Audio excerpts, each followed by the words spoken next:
Hello, ladies, gentlemen, everyone in between and beyond. My name is Taylor, and welcome back to episode 7 of the OverAchievers podcast, A Stranger's Paradise. Joining me today is a very special guest to celebrate Christmas. I wanted to kind of really get it out there and bring in more people than just John and Chris and my other manager. So, actually, a lot of people at this point. Anyway, good friend of mine is joining me today to discuss a very special game. Here is Britlynn. Hello. How are you today, Brit? I am okay. How about yourself, Taylor? Tired. Tired? I am a little tired. Yeah, that's fair. I am Okay. very tired. Well, if you have a coffee and a monster, you're going to be like bouncing off the walls by the end of this thing. It's fine. I'll just play some Final Fantasy VI afterwards or something. Speaking of Final Fantasy, what game are you going to be talking about today, Britlynn? We're going to be talking about Final Fantasy Origins, Stranger of Paradise. I have words about this game. Okay, so before we begin, I need context as to like what this game is, how it plays in the story, because all I know from watching like one or two videos is you fight stuff, you get a cutscene where a character's trying to say something plot important, and then Jack just goes, you, and then punches them in the face, or shut the up. I mean, that is essentially the gist of the story. The gameplay is it plays a lot like Neo. In a sense, it's just very fast action. You're quick. You gotta dodge. You gotta block. It's kind of like, it's almost like a Souls-like game too. I was about to say, would you say this is the Dark Souls of Final Fantasy? Like every other game journalist in existence, when a game has rolling, yeah. It's like, oh, Souls game. Yeah, pretty much. Just more closer to Neo, personally. Right. You have different classes. I think there's like 10 to 12 different classes you can choose from. They're not, some of them are good, some of them are very overpowered. And it's just super fast paced, and the dialogue is cringe. I mean, if you could get past it, it's not a bad game. It's just cringe dialogue. They don't know what they're doing with the dialogue. Sometimes it's full on. But, I mean, it's just a very fast-paced Final Fantasy, just RPG action hack and slash. So would you say it plays like Final Fantasy VII, as I guess a close comparison? Yeah, I guess, like, it does definitely take elements of what they did for the remake of Final Fantasy VII, but they kind of you can feel more, if you ever played Neo, you can feel more the love from Neo. Okay. Kind of thing. Okay. It's kind of like they did a Neo game, but slapped Final Fantasy onto the title. Huh. Now, okay, Neo and Final Fantasy obviously very different. When you say different classes, what does that mean for the gameplay itself? Because, again, the clips I've seen, Jack just goes around punching things in the face. So, pretty much, they really try to act like Jack is a monk class in the game, but you can be anywhere from a sword fighter to a sage to like a dragoon, and or like, you know, like a typical Final Fantasy classes back in the old days where you had like warrior, you had paladin. There's a summoner class in the DLC that we haven't gotten to yet. All right. But like, and you could be like the tank, or you can be a healer, or you could just be DPS. So you could be whatever you want, but the cutscenes will always mostly default to Jack being a monk. Mm-hmm. And are you able, because I know you have party members, are you able to change up what they are, or did they always stay the same? You can only change them up to a certain degree. They'll get certain classes of their own, like, Neon, she'll get, like, Red Mage, she'll get Sword Fighter, Warrior, Paladin, but Sophia... Hang on. Neon. The hell kind of a name is Neon? I mean, like, Neon is... Half of these names are weird, okay? Like, you have Jack, then you have Sophia. You have Neon, you have Jed, and you have... Is he coming out of the trailer park? Like, what's going on? I mean, they might as well. And you have Ash, like... Is he gonna throw Pikachu at me? Like, I think Neon's the only one that stands out among those that isn't, like, a reference to something, or just something I might hear if I were to walk around town. Yeah, no, like, pretty much they're normal, and then you have Neon that's just kind of there.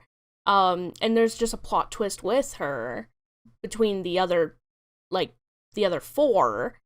and why she's different. Because she has a stupid-ass name. You're not wrong. No, I'm not. I mean, considering, like, even, like, the princess in the game is called Princess Sarah. Like, then you have Neon. Yeah. Do her parents just hate her? Yes. What? Yes. The answer is yes. It's Final Fantasy. They always hate them. I mean, alright. So, you know, it's just pretty much that. I don't understand. I mean, what are half the names nowadays? Yeah, I guess. I wrong? I'm not wrong. No, and I'm sure there's people named Neon out there. I just hate it. I just hate it. Yeah.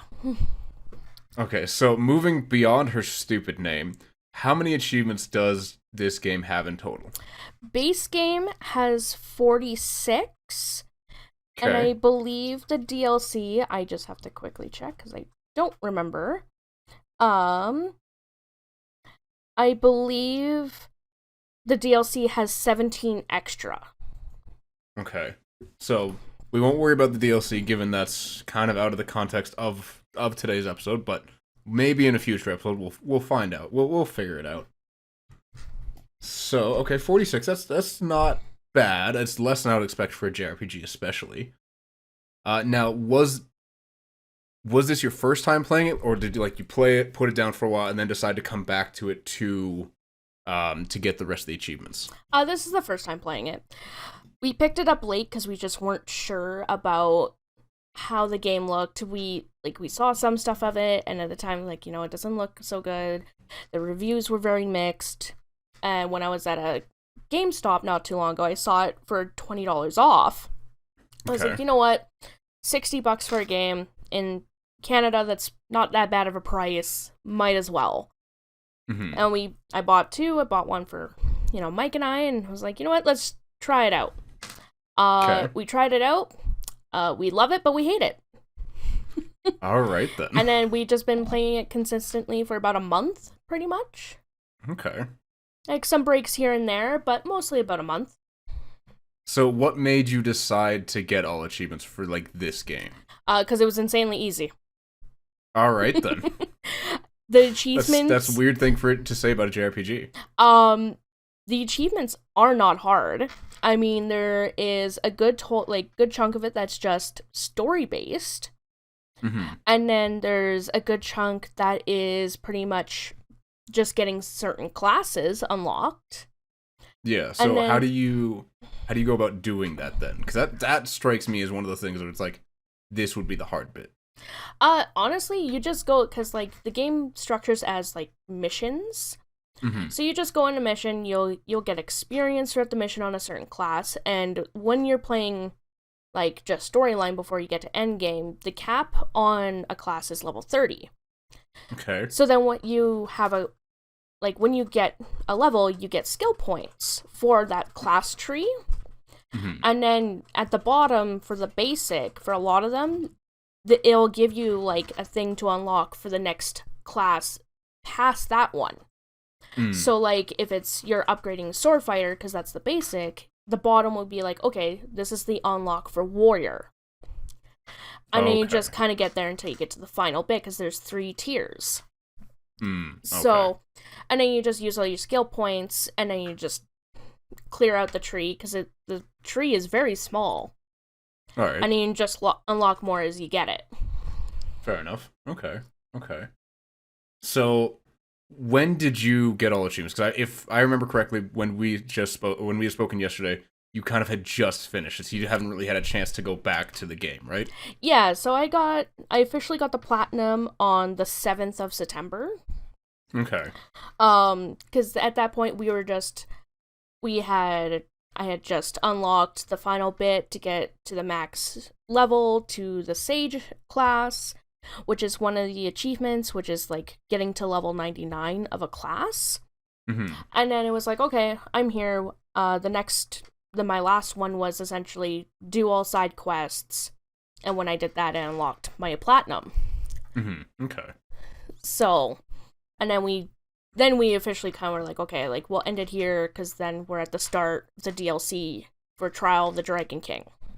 Yeah. So, Would you, outside of playing the DLC, would you consider going back to the game now that you've gotten all achievements? Oh yeah. Okay, so like even if the DLC didn't exist, you would be willing to replay it.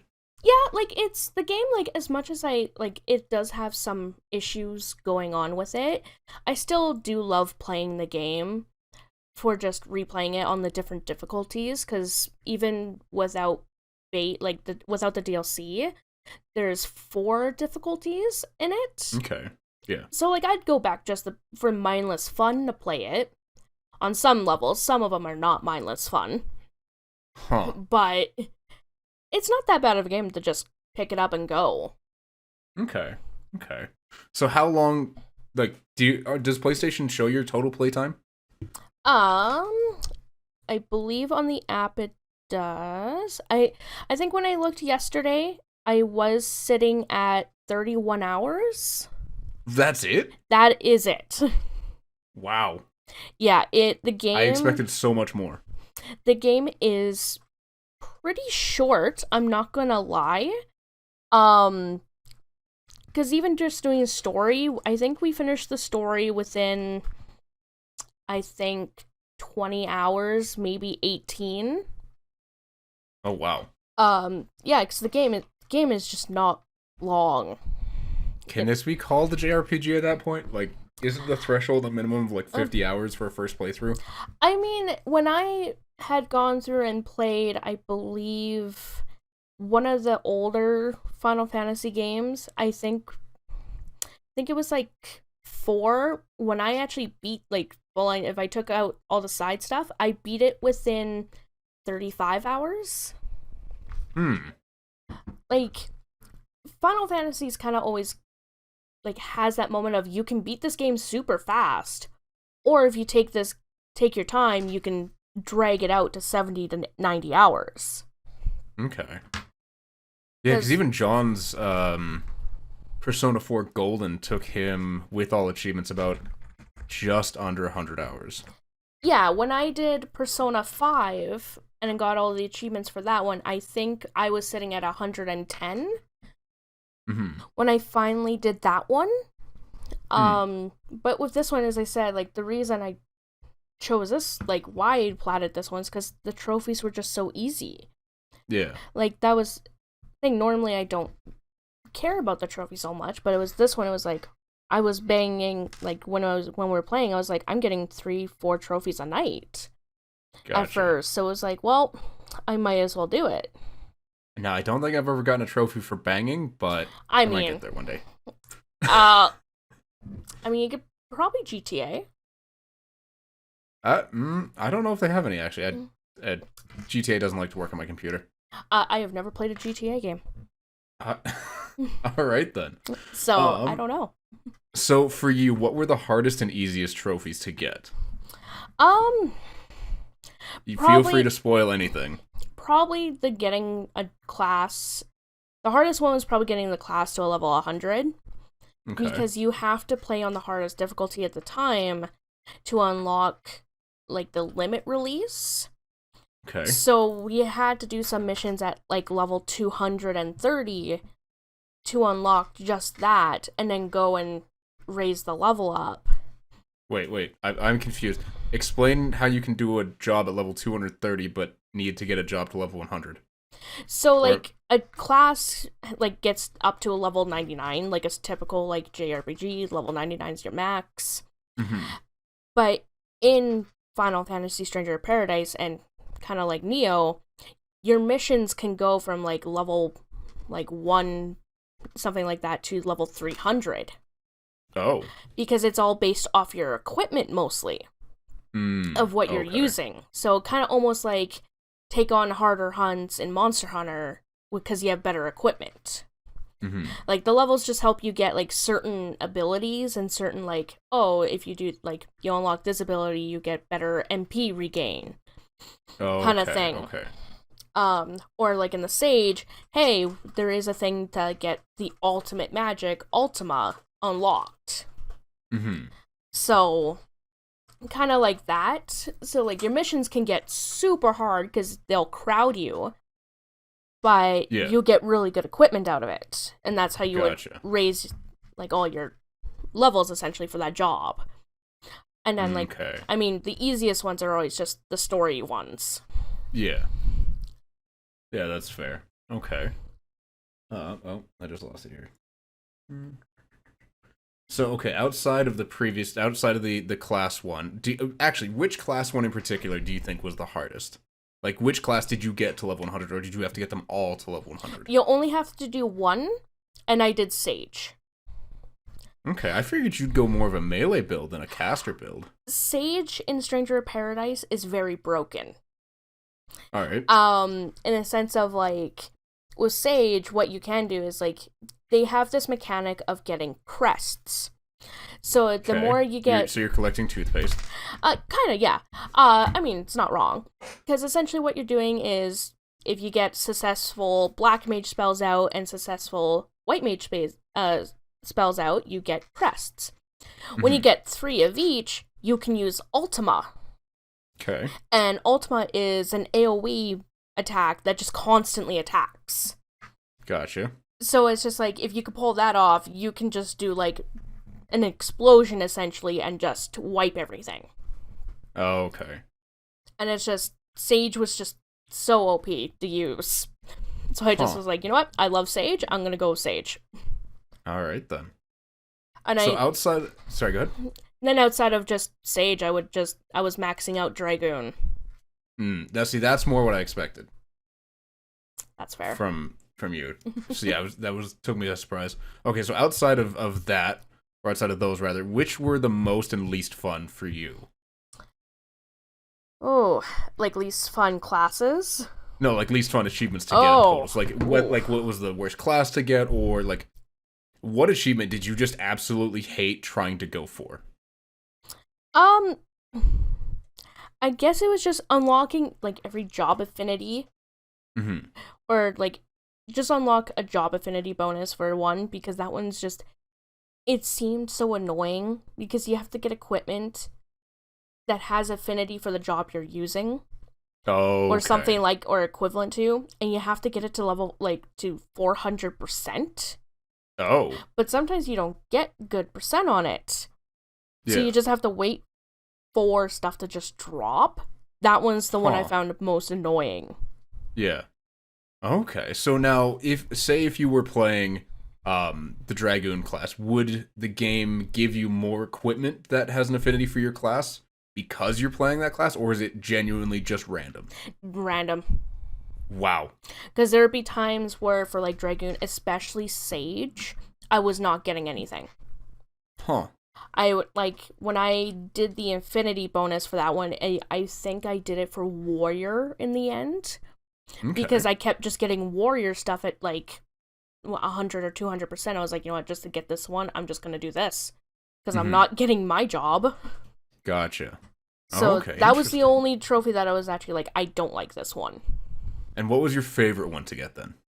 I don't really have a favorite one. Probably finally doing all the side missions. Okay. Because of how just overall the game feels. Like, the Stranger of Paradise is kind of like a retelling of Final Fantasy 1, almost. Just more in the how the villain starts out. Yeah. But all the levels are based off all other Final Fantasy games. Oh, okay. So, like, and they'll just name it Dimensions, but it's like, oh, you're going to Dimension 7, and it's clearly a Final Fantasy 7 reference, with some of the music remixed. Huh. So, like, pretty much just every side mission just going to the different levels of them. I mean, some of them were definitely a least favorite level, but I mean, it was overall fun. Well, that's good. How many side missions are there in total? I believe there was 20. Okay, and how long do they take, like, per mission? Not very long. A lot of them would take maybe, depending on it, 5 minutes, and sometimes it took about a half an hour. Okay. Depending. That's a bit of a difference, but... Some of them was like, oh, here's, like, a boss rush. Okay. And it's like you get 3 bosses, but especially when we were doing the bosses on Chaos difficulty, it's like, I want to huck myself into a wall. Because they're just very annoying. Huh. And you just hope for the damn best. Yeah. Interesting. Okay. So, what is the rarest achievement on the list? And, like, do you feel it deserves its status as being the rarest, or do you think there's one that deserves... that you're just, are you confused that it's the rarest one? I'm not sure which one is the most rare. Oh, it doesn't say on PlayStation, like, how many people got this? I think you just have to, like, click on it, I believe. Okay. The lowest one was 10%. Okay, so let me change the question then. Which do you think would be the rarest achievement? It doesn't necessarily have to be the platinum, like excluding the platinum of getting all achievements. Which do you think people would get the least and why? Probably Job Master. Okay. Which is achieved. It's just labeled Achieve Master 4-star rank for a job, which is their way of like get it to level 99. Mm-hmm. A lot of people I feel like just wouldn't want to go replay story missions at like higher difficulties, especially certain ones being really annoying boss fights. Okay. To do that and then go back and level that job up. Mm-hmm. Because that one, even though like only 10% of people have actually gotten that one, gotcha. Probably other than the platinum. Mm-hmm. Because the platinum, only 8% of players got it. Yeah. But that's probably the reason why is doing that one or trying to do every side quest. Okay. Fair enough. So, what do you think was the most memorable achievement for you, and what helped it leave such an impression, in a good or bad way? Probably the one just the trophy that be like, oh, you beat the game kind of thing. Mm-hmm. Because it's finally beating the game, finally going like, oh, so this is how it plays out into Final Fantasy 1. Which I've heard people have really torn about. It is definitely just more of I think it's more of an origin story for the villain and how it kind of works out, and kind of just how the world of Final Fantasy 1 was built, probably. Yeah. And it's just like you get the end scene, you get the really cringy like Frank Sinatra song on top of it. Oh. And it's just like it ends with like the 4 warriors of light walking in. And you're like, oh, okay. Now it's yeah, because I've heard it feels kind of shoehorned. Like it doesn't necessarily lead up to the connection. It just kind of throws it in at the end almost. You see, I mean, it's all throughout the game because, okay. I mean, the main like king you're reporting to is the king from Final Fantasy 1. Mm-hmm. Same with Princess Sarah. And like it throws it in later on of like, oh, Jack, like, what's your full name? And he goes like, my name's Jack Garland. They even said that in the trailer. Yeah. So that people knew like, this is Garland from Final Fantasy 1. He's the villain. Huh. Like, you're just gonna seems like a pretty big spoiler to put in a trailer. It very much felt like it. But they were really just driving home, like, you're playing the villain. You're gonna play how the whole time loop starts out. Oh, okay. Because Final Fantasy 1's about a time loop constantly. So it's just kind of how it started and why Jack was just so angry constantly. Yeah, he seems like super angry in every cutscene I've seen. Pretty much, especially at the end of the game, he's just angry. It was just I don't know, he seemed like a non-character. Pretty much. Okay, cool. Just wanted to make sure I wasn't getting the wrong impression from that. Like, he does not kind of feel like one. Yeah. And, like, the thing that disappointed us most was, like, when you beat the game, you can't even get the chance to get his armor. Oh. Like, to play as. And it's, like, the Garland armor is super cool to look at, but you don't ever get it. Mm-hmm. Like, that's the only thing. Interesting. That sucks. Okay, so is there an achievement you would remove from the game, and why?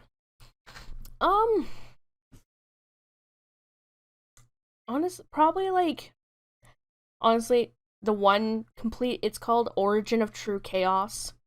Chaos! And it's complete completed the game on Chaos difficulty. Okay. It only refers to one mission. Oh, wait, what? I got it from doing one mission. But that's not the game though. Wait, what? Yeah. I want to say it was kind of a bug, but we did one mission on Chaos when we got to it, and it was like, okay, here's the trophy. Huh. I feel like that should have just been taken out. There was no point. Fair. Considering that's just weird. Considering it says complete the game on Chaos, but then it also has one immediately of completed a level 200 mission or higher on Chaos. Oh. Like, it just kind of seems like duplicate. Mm-hmm. So, like, just get rid of Origin of True Chaos, honestly. Just wipe it out. There's no reason for that trophy at all. Huh. I can't listen to the word chaos anymore, only because I watched the gameplay video I watched on it. It was one person playing it, and then she had another person on Discord with her. And then just because it was clips and stuff, every time that someone was like, they were like, chaos. I just became such a meme. I was like, yep. I can't listen to this word anymore. It's broken. I don't even register the word half the time anymore. Oh, man. It said so much within the game, I just don't know it anymore. Gotcha. So is there a way of playing or like an action that you feel deserves a trophy but doesn't have one assigned to it? Like, is there something you can do that's just super cool and you're like, why wasn't this a trophy? Why does this have to be, why is there whatever stupid trophy but this isn't one? Not really. Okay. There's not a lot of the moments of the game that's like, oh, that was so cool. Like, I wish there was a trophy for it kind of thing. It's just more of, it just feels like the same kind of thing. Gotcha. I think if there is one in the DLC, that's probably pretty cool that I think when I was taking a look at it, but not for base. Mm-hmm. Would you say it's not based? It's not based. It's not based. Are you able to soft lock yourself out of any achievements? Soft lock being just like you do this thing in whatever mission, then or you lock yourself out of an achievement for that playthrough, but you can like come back to it later? Nope. Okay, so everything works, hopefully? Yep. Okay, well that's good. Yeah, pretty much the trophy is like, when you're playing it initially, you get a good chunk of the story ones. You can't, some of them you may get kind of out of order in their way. Mm-hmm. But it's because there's a certain part of the game that's like, okay, do you want to do this first or do you want to do this first? Gotcha. So like I got a certain amount of trophies first, and there was like a middle was blank for story because we went to go do something else first. Mm-hmm. But it does never just lock you in some of the trophies for not doing something. All right. So we've hit, I guess, kind of closer to the end than the middle of the episode, but I'm going to throw in the question of the day. Britlynn, there's a question for you and our audience. Do you feel that JRPGs should have achievements given their general length of being almost 100 plus hours, if not more? And, so I'll go first. I personally don't like trophies being in JRPGs, especially because some of the ones I've looked at are so obscure and specific that you would have to do an entirely new playthrough just to get it. Like John was telling me in the Persona episode, where he had to micromanage every single day of that game, and you had maybe a week of wiggle room. Yeah. But if you were too far into the game, you couldn't get it. You would have to do an entirely new playthrough. Yeah, I am in the basis of there just shouldn't be trophies in JRPGs. A lot of the time, especially for me, I'm not playing JRPGs for trophies. I'm playing them just to have fun and waste a bunch of just hours into it. Yeah. I don't normally care about trophies in JRPGs for that reason. Almost kind of the same with Devil May Cry games. I don't try to go for the trophies in that one because it just takes so long to do some of them. Yeah. And I don't want to be it's like with Persona, with Persona 5, I had to do 2 playthroughs, I believe, just to get all the trophies. Because I missed a couple and I was like, well, I can't go back now. I was following a guide word for word because I was like, I wouldn't be able to do it otherwise. Mm-hmm. But in a hack and slash, sure, JRPGs no. Okay, interesting. Yeah, so I had debated at one point going for all achievements in DMC 5, but I'm like, I don't know if I want to. It requires 8 playthroughs. Yeah, when I was looking at that one, it was the same. I was like, I could probably do it. I don't want to do it. Especially Yeah. when one of the trophies itself in Devil May Cry 5 is you have to play a certain mission 3 times because he has to play it as 3 separate characters. Like, I'm not going to do that. I did that it. was more just like the number of difficulty settings they have that I just don't want to play the campaign over and over again. Yeah. Yeah, that's fair. That's the same with, like, kind of really Persona. Like, as much as I love Persona, I don't think I could do it 3 or 4 times. Because it just takes so long, in my opinion, that I don't want to... I want to go move on to something else. I don't really want to care about trophies and JRPGs. I just want to get the story, have fun, maybe be upset a bit of points, and then move on. Okay. All right, well, you've heard our opinions, so please write a comment down below, tweet at me, T-Table22 on Twitter, or find some other way to message me. I would love to hear all of your answers. With that, let's get back into the episode. So, how many times, speaking of which, with all these playthroughs, how many times do you need to play the game to get all achievements? Like, can you do it in one? Do you have to go back? You can do it in one. Okay. It's one of the few we've had on here. There's a bit of a slogan going on with the podcast lately that's, you can do it in one, but it's better done in two. Just generally referring to like little challenges and things that I often recommend people just do on a second playthrough, so it's nice to have one that you can just confidently clear out in one playthrough. Yeah, with this one, you could just do it in one. There's no reason to do constant playthroughs with this. They just kind of hand you the trophies on a silver platter. And it's just, the only reason if you want to do another one is just for the sake of doing another one. Yeah. Okay. But you could just do it all in one, have fun, get mad at points, and then just continue. All right.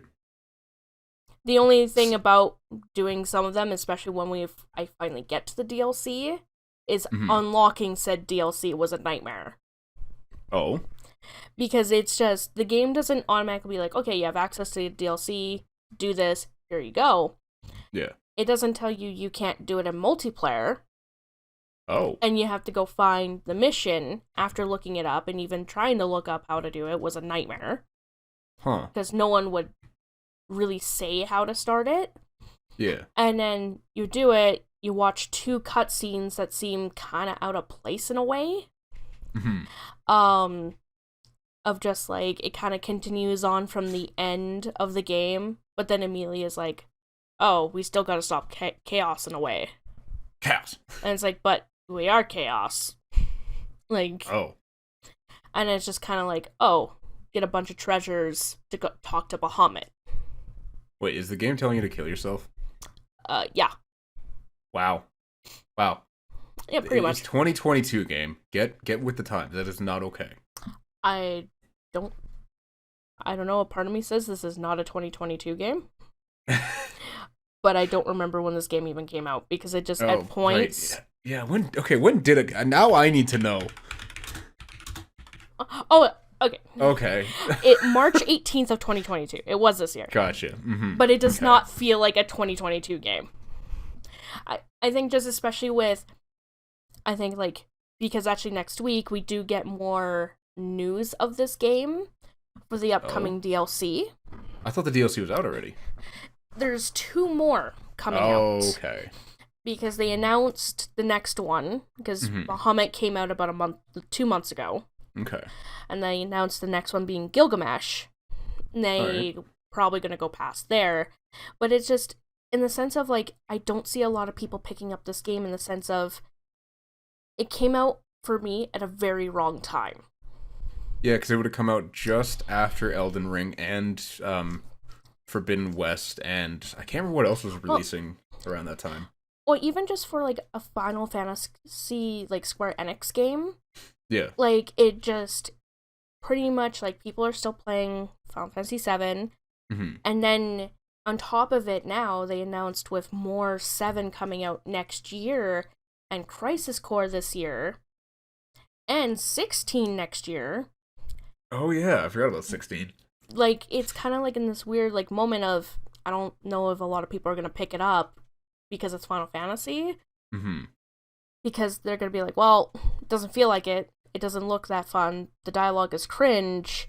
Even though, like, some of the reviews I'm looking at, like, 4.5 out of 5 and 72%, like, I would lower my expectations almost to, like, a 60. Ooh. Like, yeah. That's rough.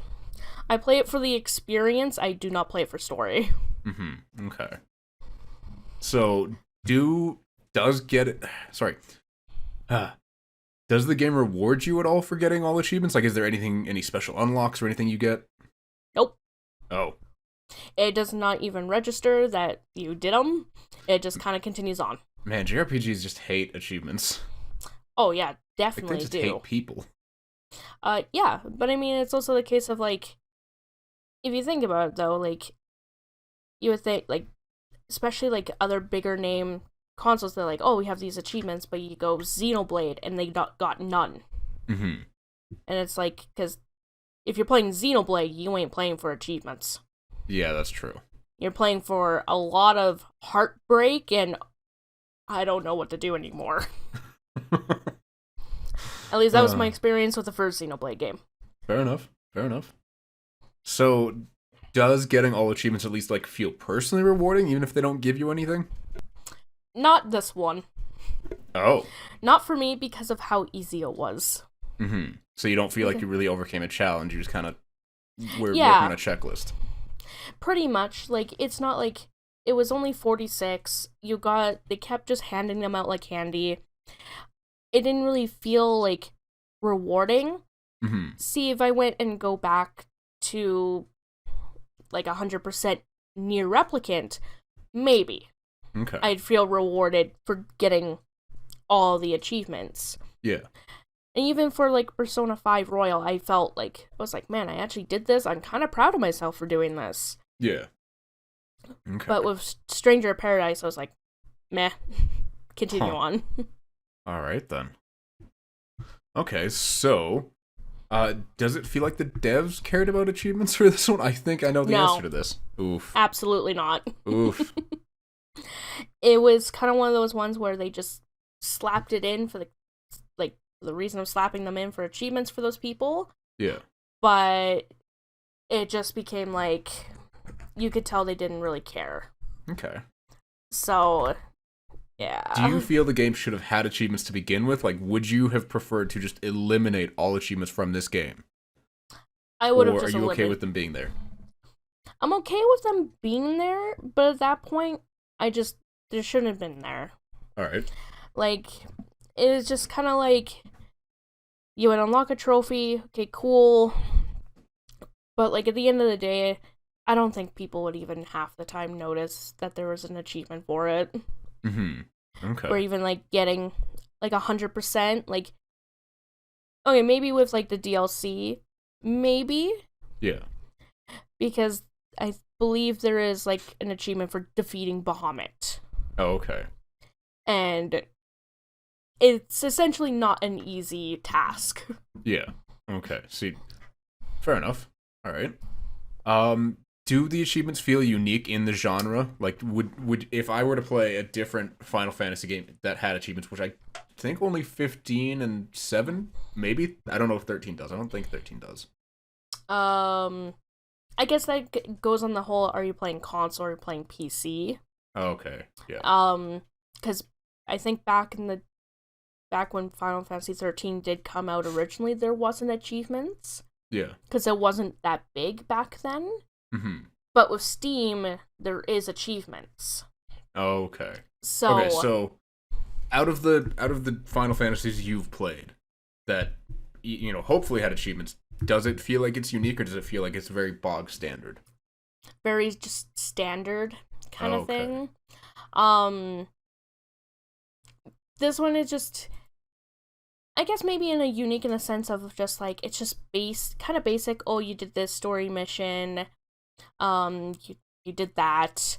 Whereas like looking at Final Fantasy VII's, like even like original game, when they re-released it, mm-hmm. they had a bunch of achievements for doing such little things that like, yeah, like you wouldn't be able to like normally do. in that game. Mm-hmm. But this one is just like, cool, you did a story mission. Have a cookie. Like, I want a cookie. I want a cookie. But like, damn, now I want a cookie. Why would you do this? Now everyone at home wants a sorry. cookie, and they can't necessarily have a cookie. But it's giving you an oatmeal raisin cookie. Oh, now you got. Yeah. Now you went and ruined it. Man, there goes my whole day. To. That's what the achievements feel like. Just being constantly given grandma's oatmeal raisin cookies. Well, in the spirit of when this episode will be releasing, which is Christmas Eve, it's kind of like getting a bad fruitcake, I guess. I don't even know what fruitcake tastes like. It's all bad. There's not a good tasting fruitcake. Okay. Okay. On that note, to everyone, hope you have a Merry Christmas and a wonderful year. To anyone who doesn't celebrate Christmas, I hope you have happy holidays. And if you don't celebrate any holidays, I hope you have a good day. You know what? It can be a rough time for people. So I hope you can take some solace in knowing that Strangers in Paradise is like the most basic, bland game that's just an insult to Final Fantasy in terms of achievements. It's a very meh game. Which is almost the worst thing. Like it's one thing to be so good that like, this is amazing. It's one thing to be so bad to just hate it. It's the biggest insult to say this doesn't go enough in either direction to make me feel anything for it. Like it is a loveless marriage after 20 years and 2 kids. Yeah, kind of. It's pretty much like, oh, how's that game? Like, oh, how was that movie? It was okay. You don't remember anything about it. Yeah, you don't remember it, but it was okay. All right. Did you have to use any guides for this one, or did you just like read the achievements and you just go? Just read the only one I did have to look at a guide for, and it was just because of the wording of Master 4-star. Okay. Because it gave you a different screen when you do get post game, but it was kind of more like, okay, what does this actually mean? Because you don't get stars on the classes. Yeah. So it's like, okay, what does that actually mean? And it's like, oh, just get it to level 99. Oh. Why so would it's just it more say get this class to level 99? I have no idea. Huh. Yeah, that was the only one I ever had to look at a guide for because I'm just like, I don't understand the wording. Yeah. I don't understand what you want from me. What do you want? What's in the box? What's in the box? Okay, so has this changed the way, like getting all achievements, has it changed the way you looked at the game? Do you regret going for the achievements? No, honestly, no. I'm kind of glad I did it, but also at the end of the day, it did not really change anything, in my opinion, of the game. Or anything. It's just more like, oh, I got it. That's cool. That's nice. Wow, I'll think continue this has been, on. like, the most just nonplussed episode we've had so far. Because, like, most of it has been either, like, I regret doing this because, like, one achievement sucked, or it's been like, oh, I love this game because of how it opened my eyes to whatever. This is just, it didn't, like, it genuinely changed nothing. That's so sad. It did not feel special. Okay. It just kind of felt like I did it, give myself a pat on the back, and I'm just gonna go take a walk and stare at the sun. And then question my choices of even doing it because it just felt so pointless. Yeah. Like, so maybe when I get to the DLC and when the Gilgamesh DLC comes out, maybe I'll change my mind about it. Yeah. But for base, it was eh. It was just eh. All right. So, one final question for you before we leave. Would you recommend other people go for all trophies, all achievements, or would you say just stay away from it? Why or why not? I'd say do it if you want to, but if you don't really care about getting the achievements and you're already having a hard time kind of struggling through the game, don't worry about it. Okay. Just try and get through the cringe of the game and just continue.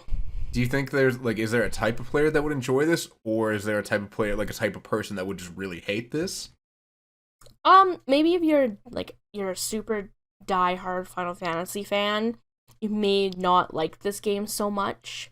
Okay. But if you're more open to, like, of them trying to do different things, it's really fun if you think about it that way. But in the sense of also, if this game wasn't called, like, Final Fantasy Origins, yeah, and they didn't slap that name on it, kind of like Resident Evil 6, it'd be a much different experience. Okay. Like, it just feels like they slapped the name for, like, selling purposes. Yeah. but it's not really a Final Fantasy game. So what you're saying is, if you only got into the franchise based on the 7 remake or Final Fantasy 14, you'll like it. Otherwise, you're gonna hate it. Even if you just like Final Fantasy 7 or 14, you may not like it that much. Oh. Because especially with 14, it plays much differently from what I played of it. This one, it's just, like, fast-paced, like, trying to kill it. Like, 7, you may have some fun, but, like, a lot of time, like, if you're coming from those games and playing those, you want to play other Final Fantasy games, Yeah. go try other Final Fantasy games. Huh. Like, go maybe play some other traditional ones, like maybe 15 or even 10. Yeah. And then try this one out for the sake of, this one is much different. Don't go in expecting, like, a Final Fantasy. Okay. Because even with 7, you had kind of the command bar to still do something. This one is just kind of like, here's the buttons. You have kind of a command list to tell you which button does what, but that's it. Huh. Sounds really vague and really hard to control. Pretty much. It does not tell you how to do certain stuff. Alright, well, on that depressing note, thank you everyone so much for watching and or listening. Please remember that this is on both YouTube at the Tease Table YouTube channel, as well as majority of the major podcast platforms if you want to take it on the go. Please feel free to follow, comment, do whatever you want to do. Tweet at me, like I said, TTable22 on Twitter. I'm always open to suggestions, ideas. I want your answer to some of these questions. Let me know what games you've played. You know, have you played Strangers of Paradise? Did you get all achievements? Did you feel as empty and hollow and just neutral inside as Britlynn did? Let me know in the comments down below. Britlynn, thank you so much for joining me. It was wonderful talking to you. Thank you for having me, Taylor. And we'll see you guys next time. Bye! Goodbye!